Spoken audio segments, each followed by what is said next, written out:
Today, Pioneertown's a very different place. That old Hollywood is gone.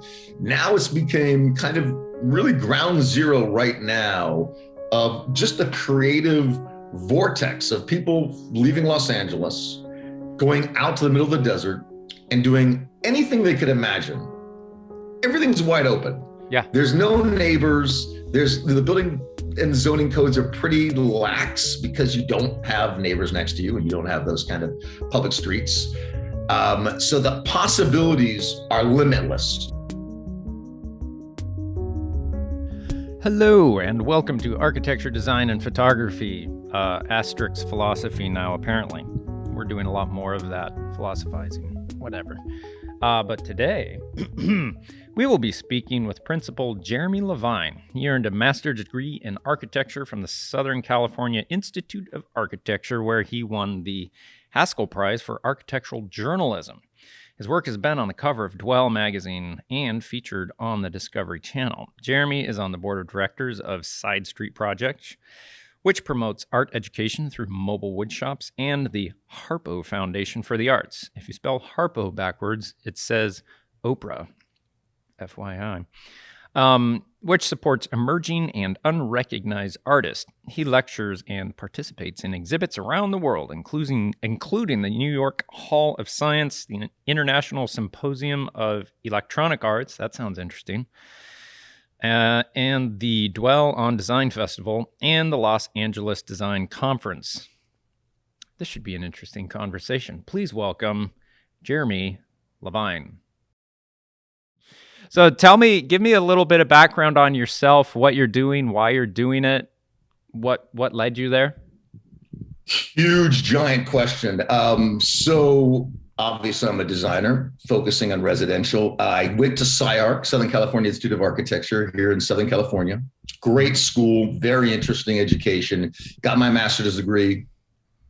And then when I came out, I realized I wanted to step away from architecture as far as possible, just for a little while, catch my breath. Now, why? And I went and worked as a set builder for Roger Corman Studios, which is kind of the B movie king here in Venice, California. And I did that for a while, and suddenly I was a set designer, then I was an art director, and then I was a production designer.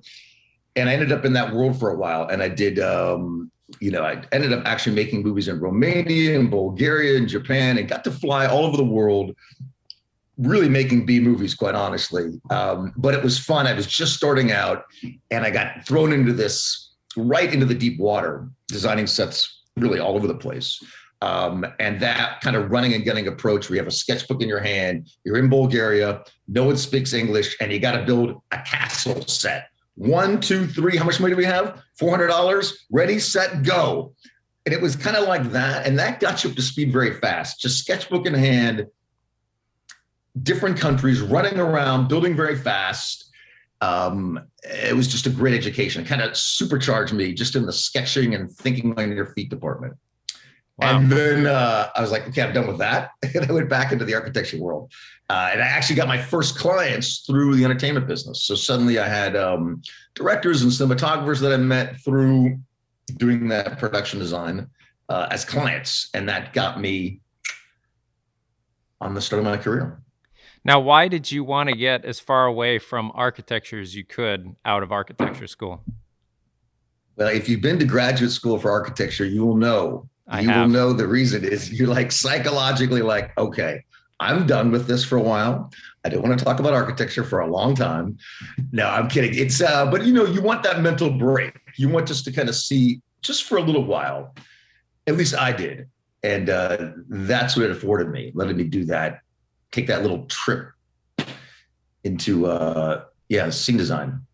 What now, going through set design for films, what did that bring back and inform in your practice of architecture? Another fantastic question. I think there's a few things. One was kind of thinking on your feet, going to a site, and really sussing it out very quickly because we didn't have a lot of time for those kinds of films. And that kind of thinking on your feet, sketching on your feet, that was a great skill to learn. And you've also become very aware of things like lighting, because you see how they're lighting every scene, and that becomes, it's very it's very relatable to architecture, how you light a room, just naturally with windows and skylights and electrical light and all that stuff. So that, I think that was interesting, how you focus on a room or the camera moves was a nice analogy to just moving through space, like kind of walking through a room or seeing a camera do a dolly shot or push in. All of that, it kind of informed each other in a nice way. And also having a graduate degree, you were kind of supercharged as a set designer a little bit more than maybe someone coming at it from a different background. So that also gave me a great advantage just because I was already doing CAD work and had done it for all these years, really at a quote unquote high level. But so they kind of informed each other back and forth, architecture to film and film back to architecture. And well, that's a really unique perspective and opportunity that is probably afforded to you largely simply because of your location to have that transfer over into film with being in film mecca area in Southern California. 100%. Yeah. It's not really possible anywhere else. I mean, I'm sure it is, but it's much more difficult. But here, they're constantly filming. There's constant need for set designers. And so that transition from architecture to set design is pretty seamless. Mm-hmm. Yeah. So what has that led you to in your practice, and what is consuming your interest? What's your focus based on your current interest? Well, my focus right now is modern sustainable design and using sustainability as kind of a jumping off point for creativity. So rather than saying, okay, sustainability, we want to use reclaimed materials or solar, and that's a problem to be solved, like how we're going to get the solar system up, versus saying, this is an opportunity to do something interesting, like how can a strategy for passive cooling make for more interesting architecture in terms of how the windows are moved or how the space is configured. So air's entering in low and exiting high, or like this, which is the stack effect, or creating breezeways and pathways through a house. And that suddenly, like, it both cools the house and it also tells you, hey, what if I make this house so I do have these long vistas with clear air paths through the house? And how does that kind of inform the way you're thinking about designing a house? What is the, if touchstone is the right word, but what is the touchstone or the standard by which you assume something to be sustainable? What is the qualifier of that? So my definition of sustainable really is somewhat broad. There's a kind of general sense of those things that are good for the environment or have low carbon footprint or use less materials, less energy, all of those things. So, there's that kind of broad category of sustainability. But then it crosses over, because you could say, look, I'm getting a sustainably harvested wood somewhere, but it's being flown in, or actually on a boat from another country, and it gets offloaded, put on a truck, driven. So some of those things, although it's quote unquote sustainable on paper, it actually really isn't when you look at the supply chain. So some of those things, this word sustainability gets tossed around, but sometimes it's only because it has the stamp, that kind of greenwashing stamp. So there's other ways of just looking at, like, for instance, using existing materials. Like, let's say we have a house that we're remodeling and we demo a portion of it. We'll use all of the materials from that, reclaim that lumber, make furniture, make cabinetry, whatever. And that becomes a way of being much more sustainable rather than buying new materials and bringing them in.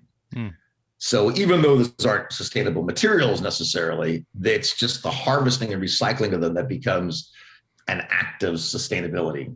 Right. If that makes sense. And then, that just crosses the board again. Like, are you buying local or are you buying far away and having it's coming in, shipped in from another country? So even that has, there's a sustainability practice in that.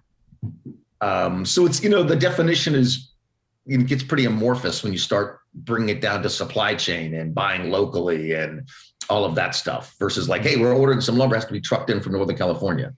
Right. Well, is that really sustainable, even though it's sustainably harvested? Is that really? It isn't really. at the end of the day. So yeah, the long and short of it is it's a broad general definition, and it's fed in many different ways.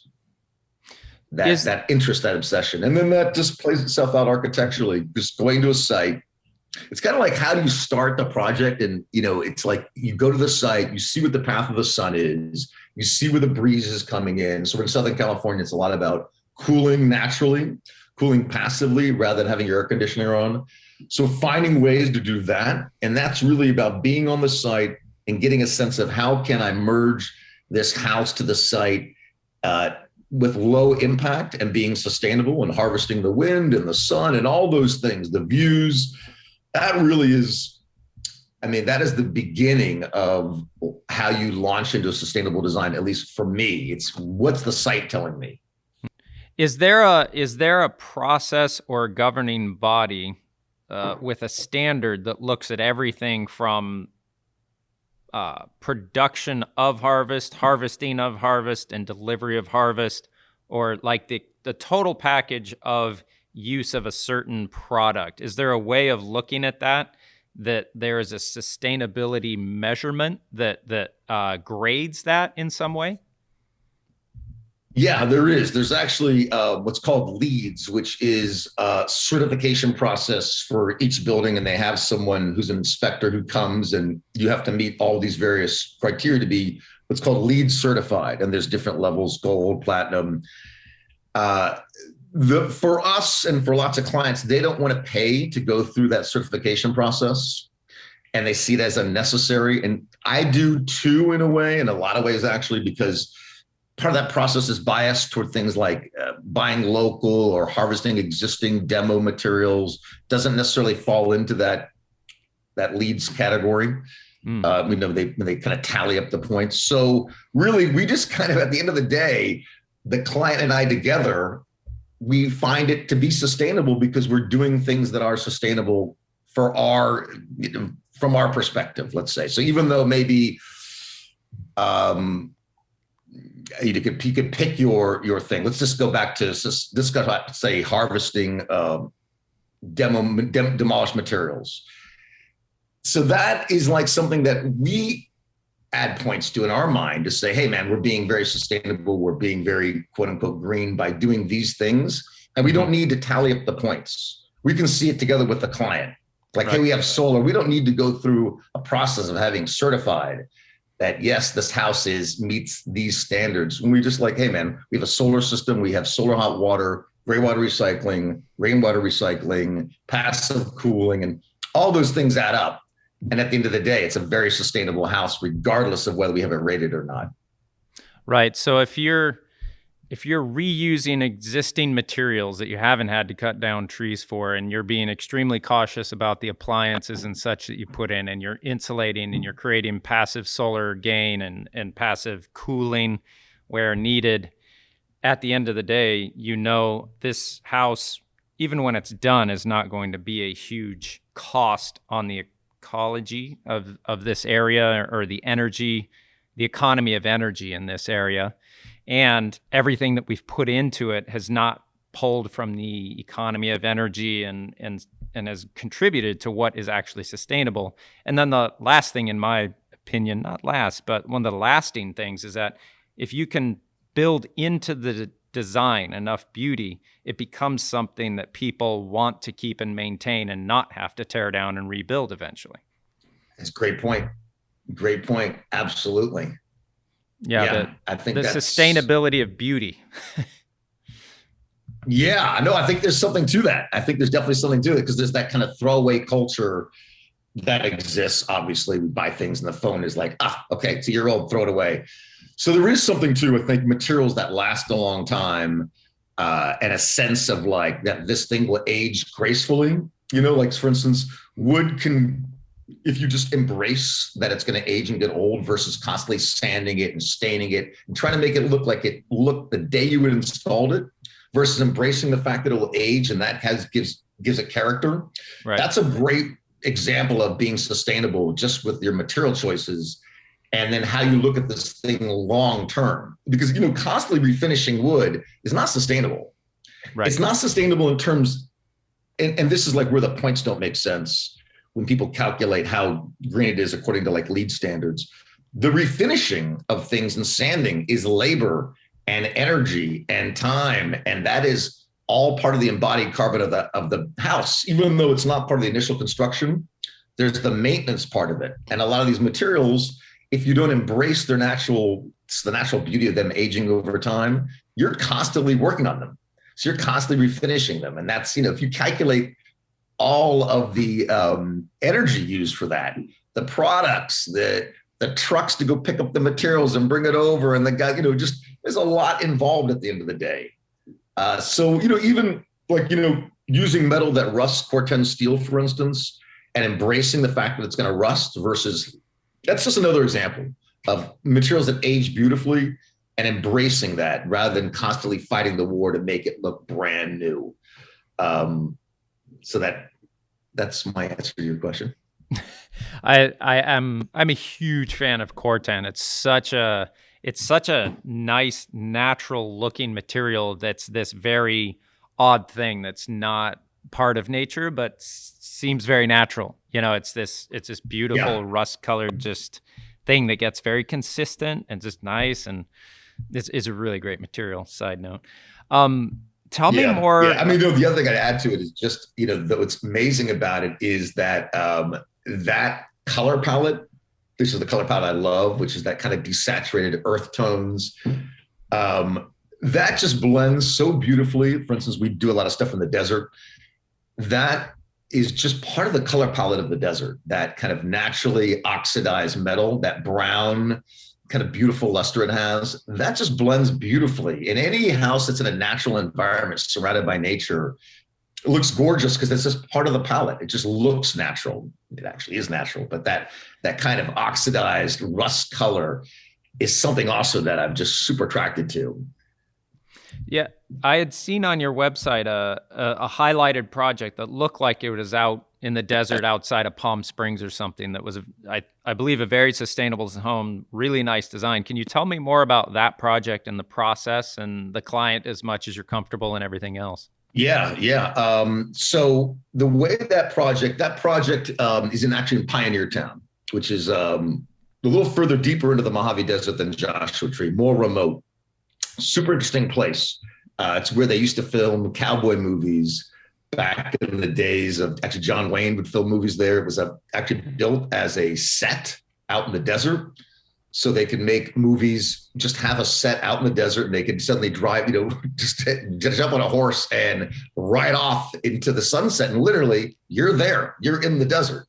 So anyways, that town, as Hollywood then kind of abandoned that town at some point, and the residents made it into an actual town. So they took what was really built as a backlot, and it's someone had done a set design, and now it's a town. Yeah, essentially. Yeah. I mean, I would just say Google it and read the history of Pioneertown. It's fascinating. It is absolutely fascinating. So it was a bunch of storefronts, like the saloon and the general store. And then people built behind it. They just made it into an actual general store. So if you go to Pioneertown, the saloon is now a saloon. And I'm not kidding. It's a pretty magical place, actually, because what happened is you had a bunch of stunt people and extras and just all the people involved in the technical part of filmmaking who were out in the desert. So there was really like a little town where people would come out and make movies for years. When Hollywood kind of picked up and came back and started making movies on, in other locations and blah, blah, blah, those people, those extras and those stunt people and all those other people that have been out there for years said, wait a minute, we have an entire town here. I mean, the town is done. Let's just move in, which is what they did. So it's kind of a super interesting place. And this site is very remote. And really, at the end of the day, when you have a beautiful site like that in the desert, the biggest hurdle in your mind is don't blow it, in terms of don't ruin this landscape. Like, it looks beautiful, don't blow it. Everybody says don't blow it. But when you have a beautiful landscape like that and there's no other houses around, it's just this house and vast desert, you really got to you just don't want to spoil this pristine landscape at the end of the day with this man-made object. So that's like, I think the biggest hurdle to jump right off the bat is like, where am I going to locate this? How is this going to blend into the environment, at least for me? So that project was driven very much by the site. Where are the views? Where is the breeze? Where is the sun? What are the conditions geologically? What are the conditions just with the site and the slopes and all of that good stuff, and how we frame views? So starting with that, and then the history of this place, Pioneertown, which is a lot of these old wood buildings. And then the desert, this area used to have a kind of ranching and still has a kind of horse culture. So there's all these kind of ranch-like structures. So the design was informed by two things: the landscape and all of these kind of ranch-like structures and all of these like old cowboy structures. So that all became kind of grist for the creative mill. So the project started with those things as inspiration. And then, just slowly developing those ideas. Like, for instance, those old wooden cowboy structures, those old wooden backlot sets, they had aged beautifully.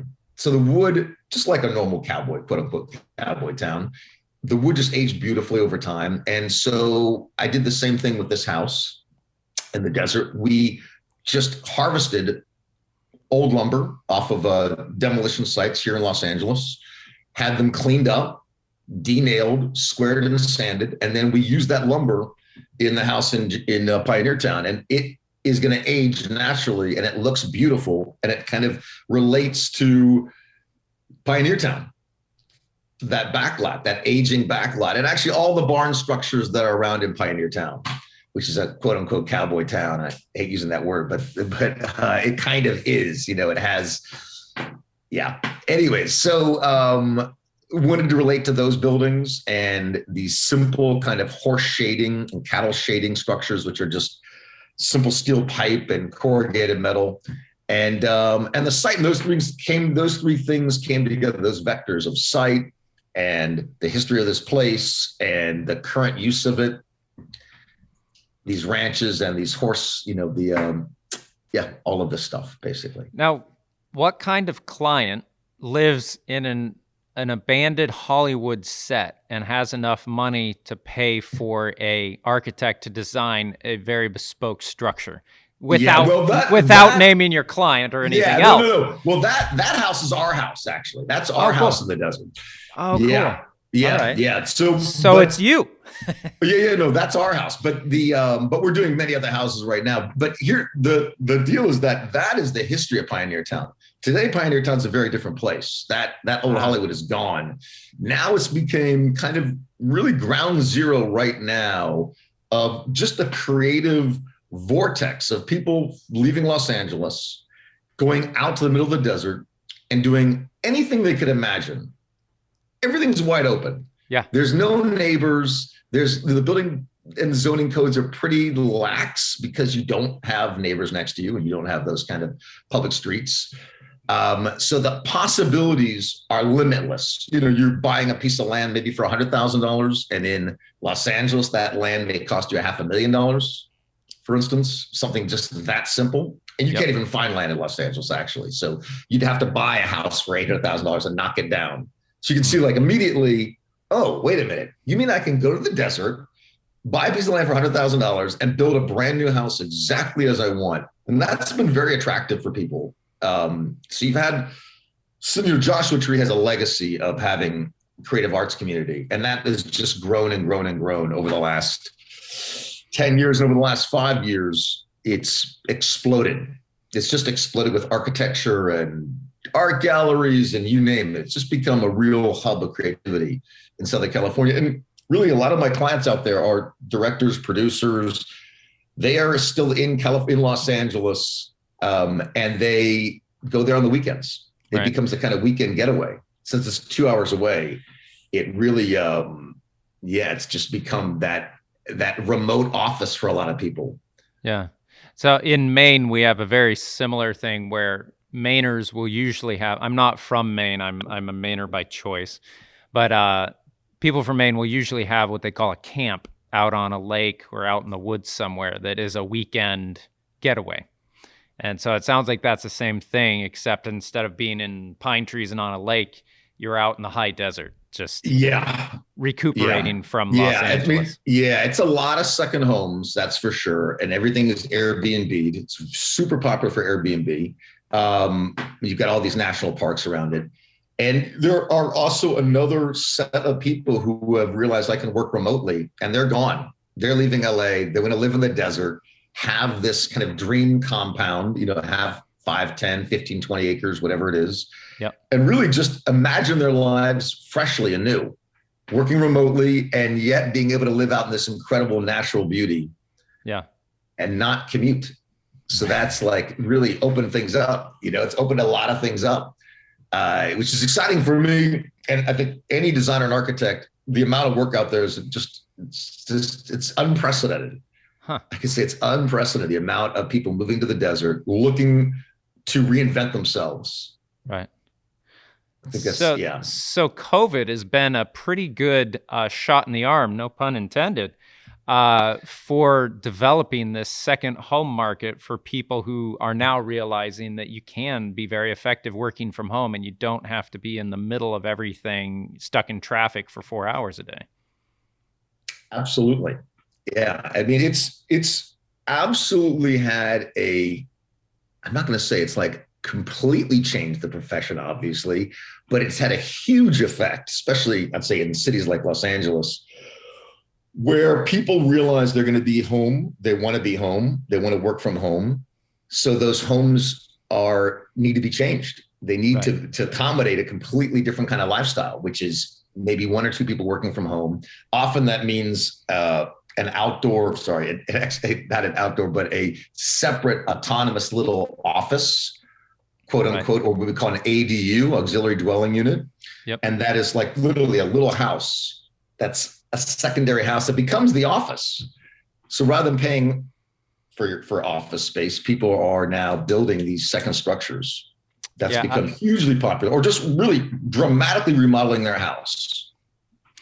I have a shipping container that I'm hoping we had been using it for our garage storage, and now I'd like to turn it into like a second home that we put on a cheap piece of land on a mountaintop somewhere, or I make a home office out of it. So 2 good options. Two very good options. Yes.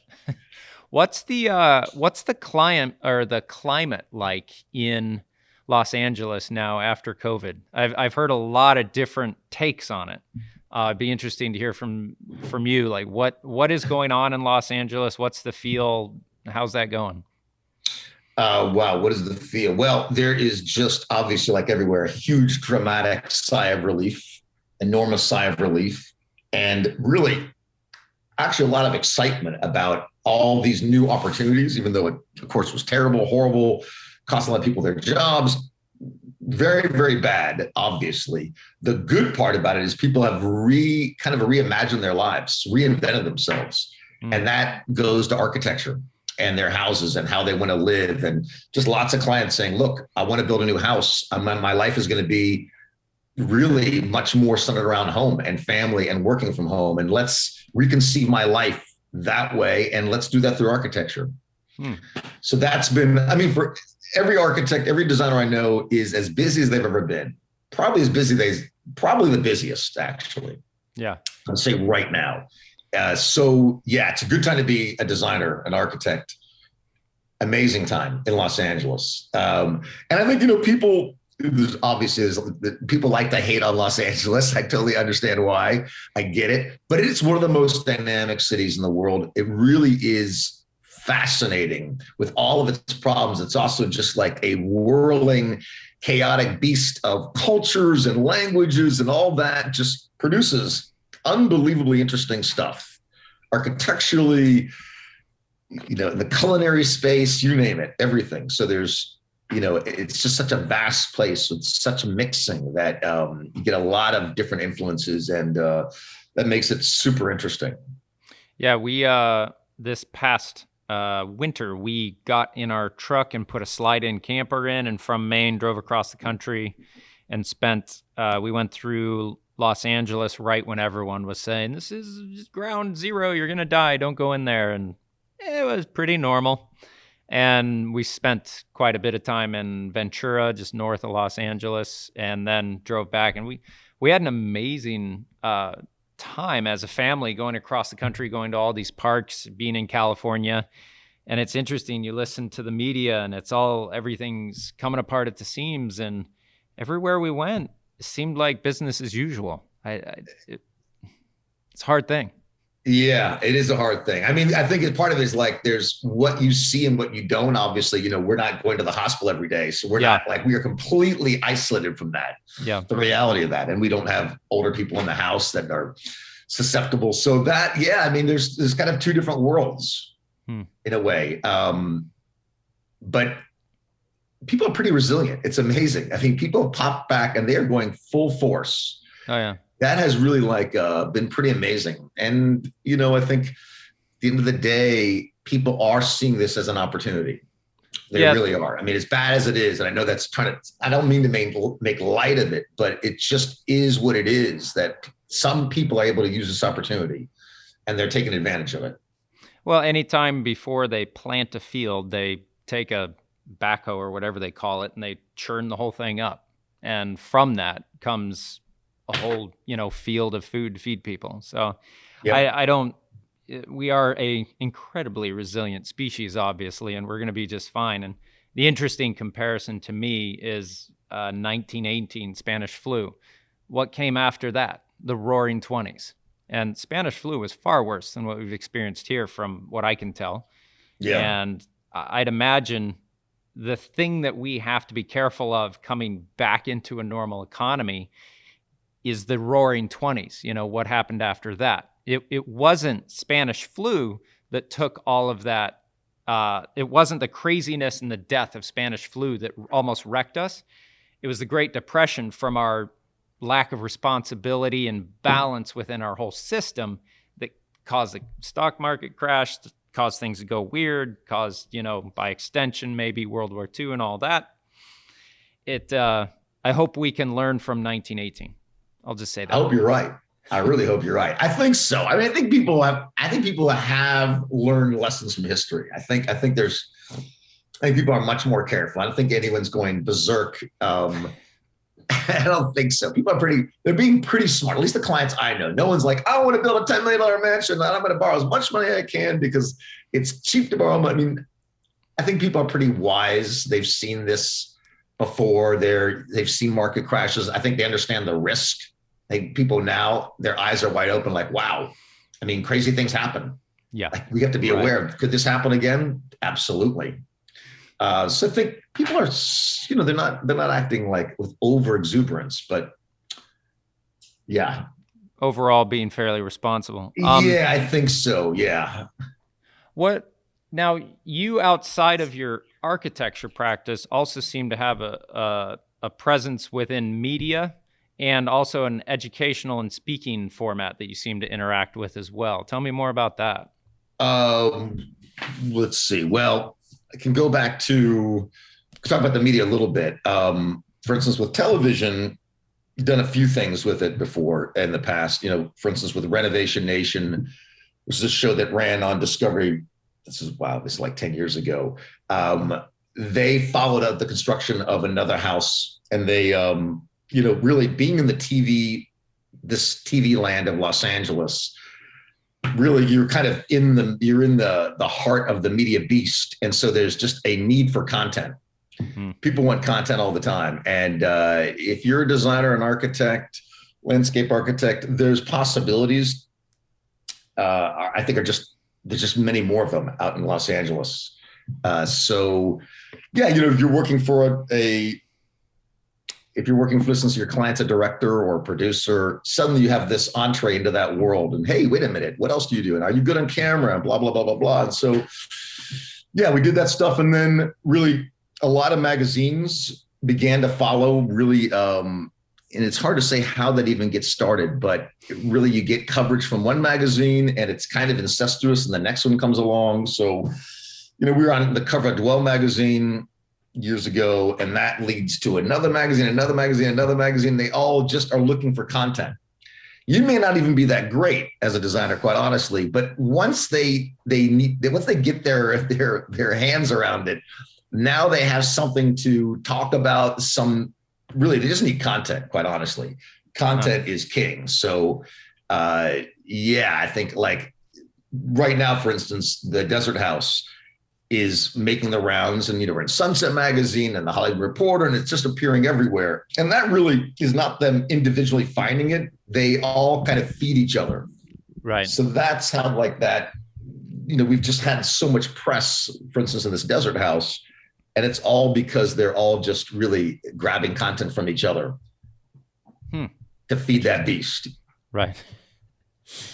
Now, do you have an educational component to what you do as well, working with the Harpo organization? Yeah, I mean, I think the biggest thing that I'm doing right now is working for Side Street Projects, which is a nonprofit here in Los Angeles, actually based in Pasadena, and super interesting organization. What it is a bunch of old school buses that have been hollowed out and turned into mobile wood shops. And these school buses drive around to different schools that don't have basically have no more art program. It's been cut. And this woodshop class fills in that role of what art class used to do. So the kids get a kind of a woodworking experience, and built into that woodworking experience is, hey, you want to build this little toy rocket? Now, how many inches are in a foot? And the kids start learning about math and measurement and geometry through the practice of making things in the woodshop. And the woodshop is a bus hollowed out. And so then I designed some mobile shipping container wood shops. So the shipping container, the sides open up, the top flips out, all of those things, and it becomes a classroom. So we have two wood shops, and when they open up, they face each other, and it becomes one big wood shop. Outdoor classrooms. You imagine one's here and one's here, and this opens and the other side opens. Now it's one continuous space. So that's all pro bono work, obviously, and super interesting because it's both in my world of building and you're giving back to the community. It's very much a local organization, hands-on, making things. That's exciting to see kids get excited, and that some of those things become architecture oriented, like the wood shop shipping containers, or we did an intervention in a local school where we built kind of a reading lounge in the library. They had this library that was like a typical school library or older library from those buildings they built in the 70s. Now, of course, much more enlightened, but it was, long oak table, 20 feet long with 100 kids packed into it, and these hard chairs, and very uncomfortable and not interesting place to go and read. So we got the students together as part of this little project, and we said, look, let's do an intervention somewhere in this school. And we went back to the library and looked at this terrible library that the kids hated to go to. And we said, can we make this into an interesting space? What can we do? And we'll build little models in the wood shop.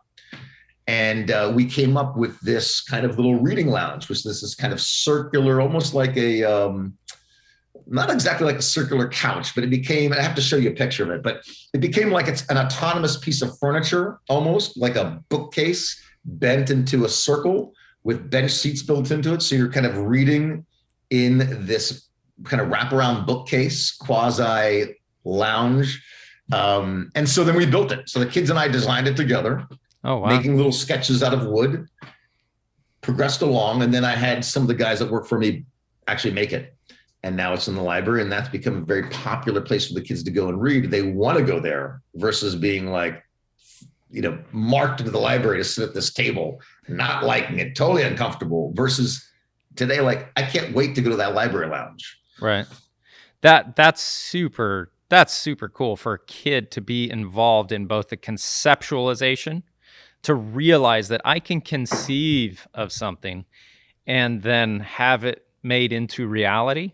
Like, that's a turning point in a child's life that might put them down that road of like, wow, I really love design. This is a cool thing.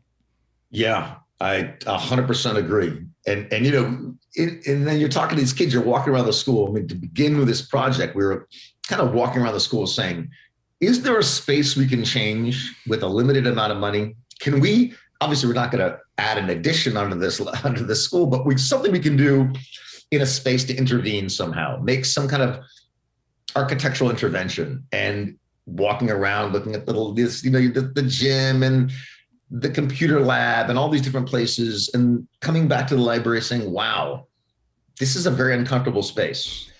It's used a lot. How can we make it better? Is there something we can do? Something we can build, something we can make, something we can come up with? Is it a new table? Is it a new whatever it is? And it became this reading lounge, which was kind of like a really bookshelves turned into a bench seat, turned into this kind of wraparound environment. I'd have to show you a photograph to get a better sense of it. But yeah, it's kind of like sitting in this cylindrical bookcase. Right. In some of the commercial spaces that we photograph, office spaces, I'm an architectural photographer, and in some of those spaces, they have very similar things, but they're usually like two big kind of like, not a 3-person couch, but a 2-person couch. And then they'll have little walls on either side. And sometimes I've seen people put them together so it's a complete cocoon. Yeah. And I am suspicious they're taking a nap in there around. Yeah. Well, this is can fit an entire classroom in this thing. Wow. This is really like a little, I mean, what I'd say it's not a room, but it's a little kind of space, autonomous little space. Like how many feet? Well, it's probably 8 feet in diameter. Okay. That gets a sense, maybe a little bit more, 8 to 10 feet, somewhere in there. Very cool. So it's like a little room. It's essentially a room within the library. Yeah. What a neat thing for kids to be able to be part of that. And what happened in your life that made you think that was something you wanted to do? Another fantastic question from you. Keep on coming with great questions. Well, I think, what happened is I saw these buses cruising around, and I was like, what is going on with this bus, with this woodshop? It's at a park and kids are going in and out. So that already existed, like a woodshop and a bus? Yeah. Side Street Projects existed. Okay. It's been around for like maybe, I think like 25 years. Started by some artists who wanted basically to find a way of reintroducing art class back into the schools and actually just making things with your hands. I think it was more about that than just limited to art, but just making. And that just grew over time. It just grew over time from 1 bus to 2 bus to 3 bus to 4 bus, and then 4 bus plus trailers, 4 buses plus trailers, and now these shipping containers. And it's completely mobile. It just goes to wherever it's needed. So a school will say, look, we'd like this year to do woodshop class. And they, for instance, Pasadena, the school district will contract with Side Street Projects to provide an arts education, essentially, for these kids in the form of woodshop classes. And then if I'm involved, maybe I'll come in and do a lecture about architecture and relate it to making models, Right. Like, hey, let's just really roughly mass at our little woodshop. So if I can describe, the buses are gutted, and then little small kind of woodworking stations are made with adjustable table heights. It's kind of pretty amazing. And it's all handmade by artists that work for Side Street or with Side Street. A lot of donate their time. And they make these beautiful, absolutely tricked out little interior woodshop buses with tiny little stations, dozens of them, if you can imagine this thing. And then they have trailers now that'll have maybe a big table saw, not operated by the kids, obviously, and some other things that allow you to do slightly bigger things at the same time. And now for older students, for instance, for high school students, like the shipping containers, when they open up, there's a much bigger scale.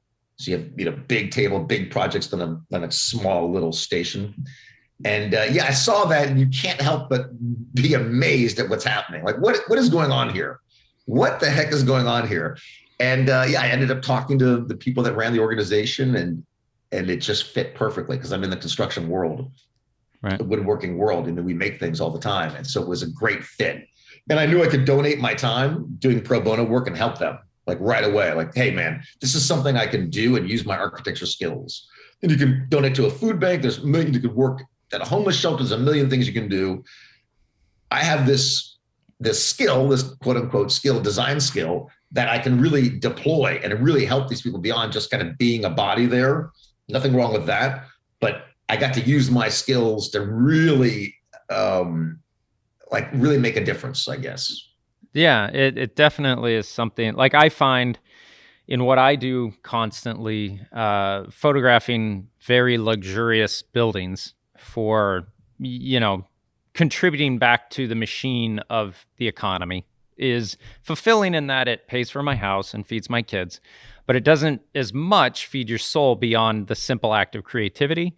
But when we can interact in some way that's taking the skill that you have to give to people who couldn't afford it, there's something there that's of worth. 100%. I mean, I think like at the end of the day, those projects, those pro bono projects, way more fulfilling.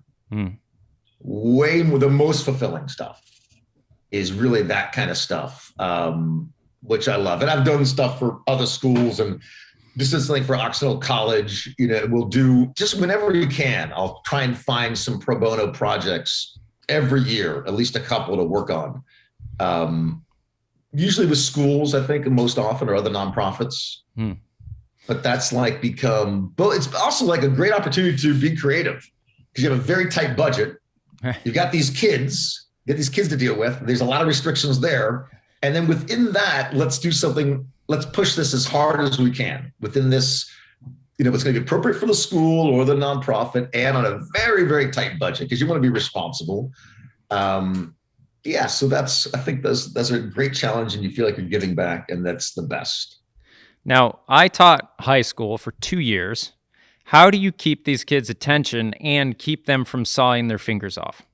Well, first off, I'll just say I am not the instructor. I'm just like the visitor, the visiting instructor, I guess. I'm not there every day. I would be there like, let's say if it's a seminar, you're going a couple of times a week maybe. But Right. Really the people that are teaching the woodshop classes, those are the working artists at Side Street Projects. Oh, wow. They're doing the real teaching. I mean, I show up and I give a lecture and a talk, or I work with the kids kind of crafting these massing models of whatever project we're working on. But then I'm gone. And it's really the hard work is the teachers sitting there with the students, learning how to cut a piece of wood and not cut their hand off. Right. That is tough. That is way out of my pay grade. So I give my talk or I work with the kids for a little while and we do some live sketching. So for instance, I'll be drawing and we're talking on a projector at the same time. And then I said, great, thanks guys. This has been fantastic. And goodbye and good luck to you teachers. Take them into that wood shop and try not to get anyone hurt. And that is a really hard job. I mean, they have the hardest job, obviously, because there's a danger factor, unlike other kinds of classes. So I have to say I am not part of that. The hard part. I get the easy part. So like me, you went through high school or you went through architecture school to a master's degree level. Did you have a wood shop towards the 5th year or wherever of your architectural program where you had to make a very large scale model of something you had designed by manufacturing through that wood shop every single piece of anything that would contribute to that thing? Yeah, actually, Sire, you are in the wood shop day one through the entire time you're in school. You never stop being in the wood shop. It's mandatory. So you get your hands, anyone that goes to Sire gets their hands dirty immediately. Now it's changed. Now there's a robotics lab and all those things. Oh, wow. But really it's all about making from the day one. You're making big models. You may be making pieces of furniture. You will be making pieces of furniture. So you definitely get supercharged just in the model shop woodworking department. So that's like, you don't wait till the end of your education. You're there day one. You find yourself in that wood shop on a table saw right away. And that's great. I mean, it supercharges you. It really supercharges you, which is, for architects to get a hands-on sense of how you make things, pretty invaluable.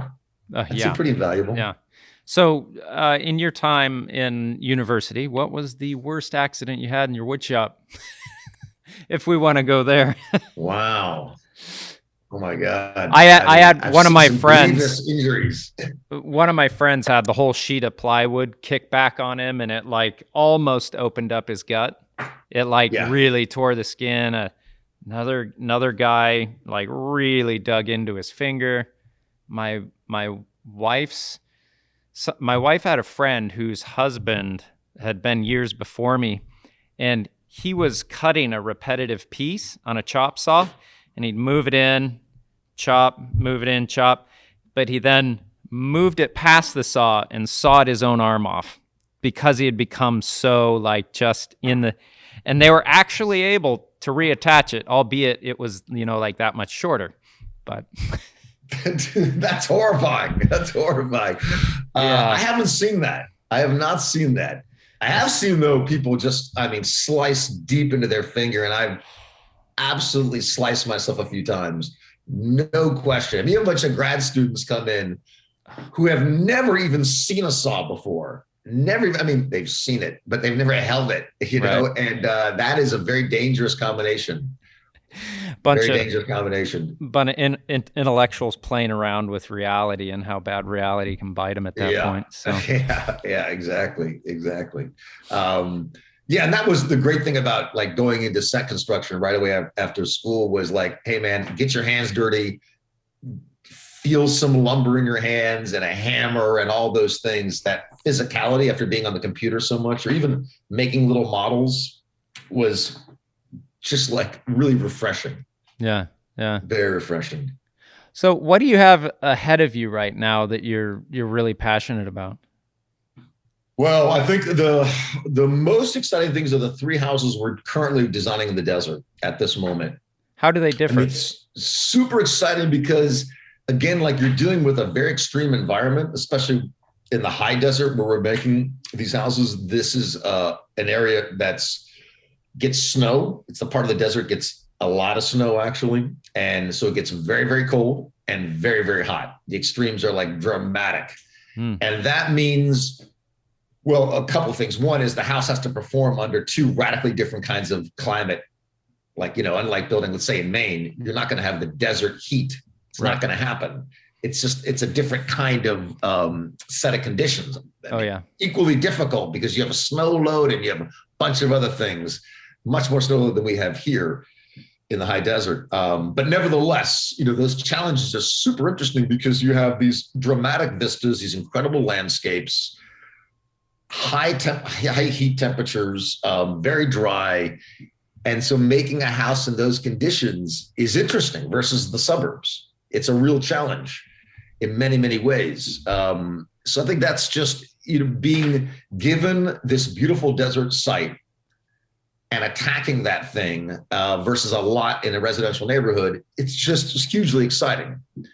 The potential is unlimited because you're not restricted by very many zoning codes. Setbacks, well, when you're in the middle of 20 acres, there's no setback issue.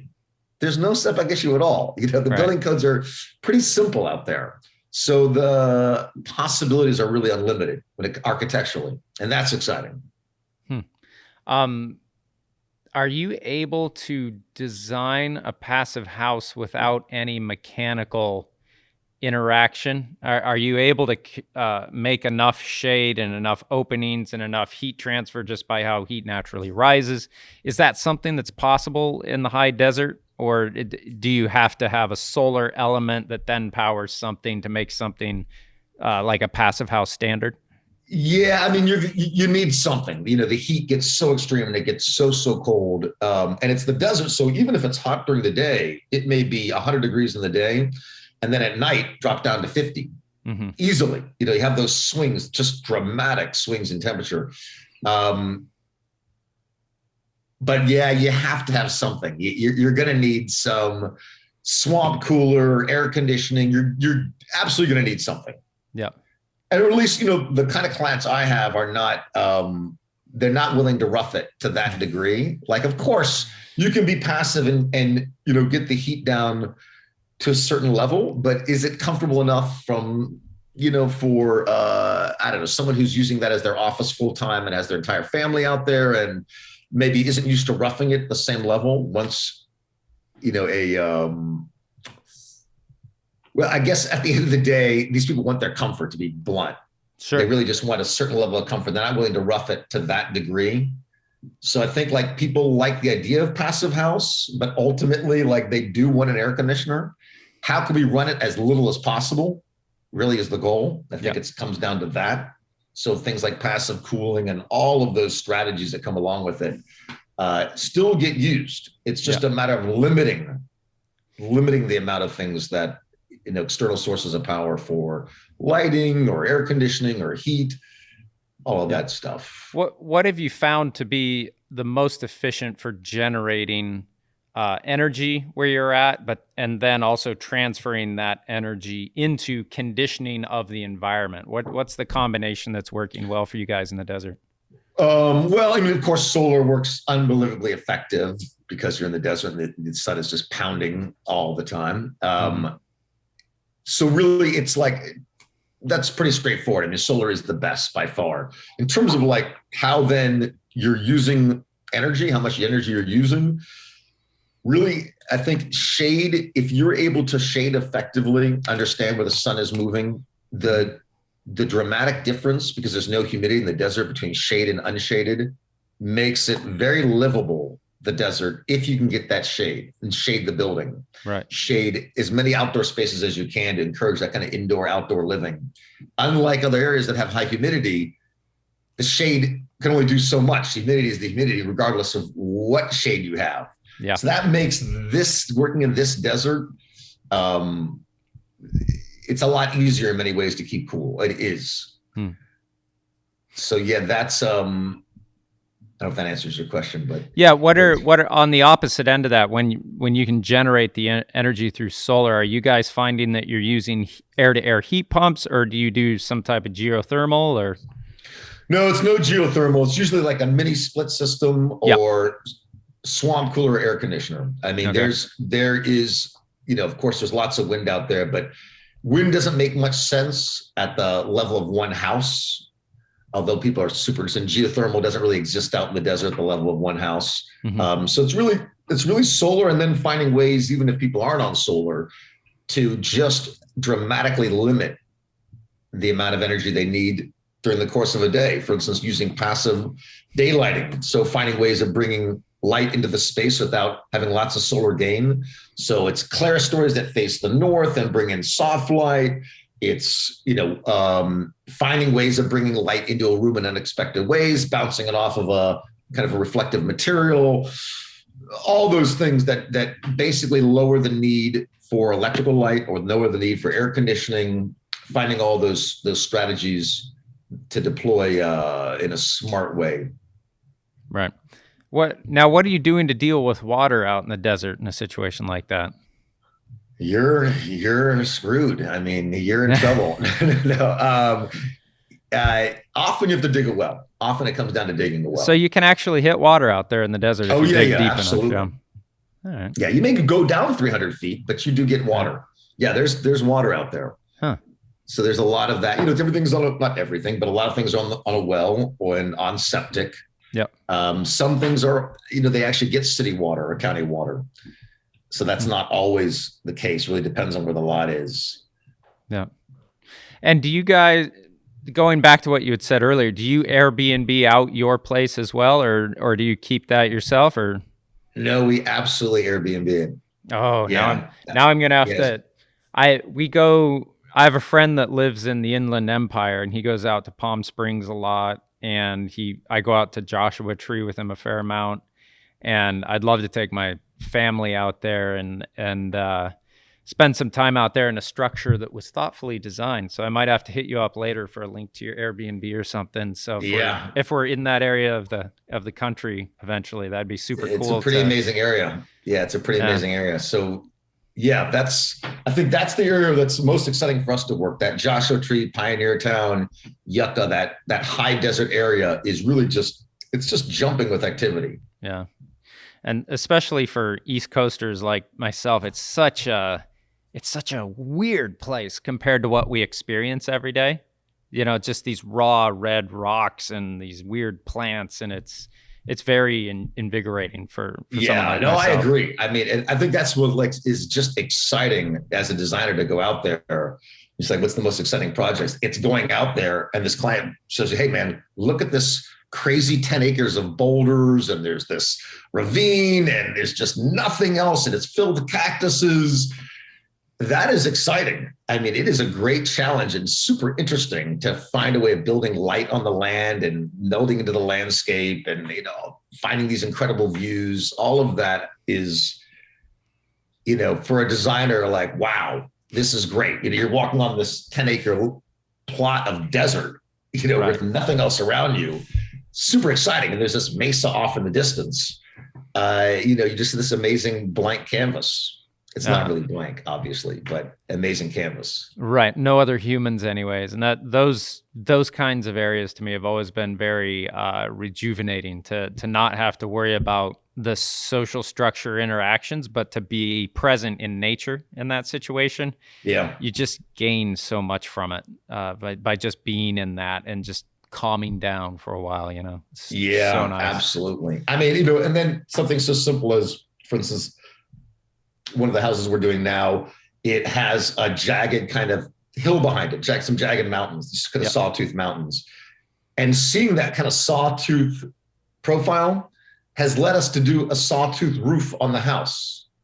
Because it really, like, you see the sawtooth jagged mountains, and then you have this really, like, there's the inspiration right there. The natural landscape is giving you something that can, you can use this thing. It's kind of amazing. And you see the relationship immediately as you're drawing this thing, and you look at this just as you're sketching, like, wow, I mean, what an amazing inspiration. That, I think, is really incredible versus being in a residential neighborhood. You're looking around like, well, there's this colonial house over here and there's a Spanish colonial house over here. That's interesting, I guess. Is it inspiring? It's not really inspiring. So, going back to that question, like, what excites you? Walking onto this incredible piece of desert, that is very inspiring. That landscape is very inspiring. And, even things like these desert plants that close up during the day and then open at night. Yeah. And now we're thinking about that in terms of rooms that open up and close back as the night gets cool. So, we're doing kind of an outdoor sleeping porch. Ooh. So that rooms open up. Yep. And on the roof, there's this covered sleeping porch. And, like, all those things are just amazing inspiration. The plants, the animals, the landscape, creatures that burrow into the sand. And you're like, oh, wow, okay, yeah, the reason why they burrow in the sand is it's very cool. Now, why don't we use that as a strategy for this house? Can we cut into this hill and use the natural cooling capacity of the earth? The answer is yes, you can, obviously. So, like, for instance, the desert, having a concrete slab on grade makes a lot of sense from a cooling standpoint, because that concrete slab is in touch with the cool earth all the time. Versus a raised, right? You have a raised floor, and the heat of the desert is constantly moving through the floor. But you push that concrete down onto the surface of the desert floor, and it's going underneath. Right. You're maintaining contact with the cool part, not the hot air, but right into the ground. So, like, that's just a right away that starts informing how you're going to design. Like, yeah, we'd like to have a slab on grade if we can. Okay, right away. Like, that's a strategy for being sustainable because it lowers the need for cooling. You have this cool concrete floor. What a difference it makes when you're in the desert, when you're walking on a cool concrete floor versus a raised wood floor. It's just dramatically different. Right. Slab on grade seems to be the go-to for really any climate. Like our house, we built it slab on grade, but we insulated the slab. So it was a standalone heat sink that the sun heats up during the cold months. And then at night, it gives off heat all night. During the day, it warms up. And we found that our pipes, our house was built on ledge and we have very shallow soil. Our pipes that go across the ledge, we actually put them on ledge, and then you just put a little bit of rigid insulation over them and then cover them up. Those will be far less likely to freeze because of their connection to the ledge that is connected to the 50 degrees or whatever it is that it is down further. And you don't have to bury them as deep in that situation. Lucky for us, because we didn't want to have to blast through ledge to just run a few pipes for certain things. You don't want to do that.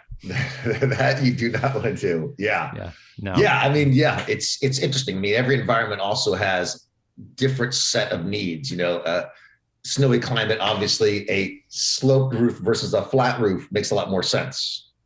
Clearly. not that it's necessary, but those, like, the climate starts telling you what the house not should be, but it could be to work more seamlessly with the environment. Right. That vernacular architecture is such because of the necessity of it, which is very interesting. Absolutely. Yeah, 100%. Cool. Well, you have some stuff you have to get to, and I have some meals to eat because I've done 2 of these podcasts today and haven't eaten breakfast or lunch. Woo. Well, I think it's time, man. I think it's time you need to have both meals back to back now. Oh, I'm excited. Well, it's been really interesting talking to you, and it's really cool to interact with an architect who works in an area of the country where I go to spend my time when I'm off. So that I've done very, very little shooting in, but a lot of relaxing in. We've done a few shoots in Las Vegas for different things, but the ideas of practicing architecture in such an extremely different environment than we do here in Maine is always really interesting to look at the ins and outs and why people do what they do, and then also to interact with the philosophy and the philanthropic nature of what you're doing is very interesting with those school programs. So thanks again for taking the time to talk with us. It's been very interesting. You're welcome. Thanks for inviting me. All right. Awesome. Thank you so much.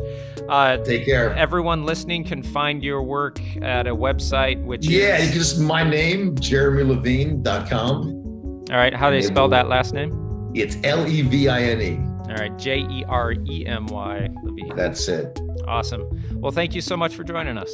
Take care, man.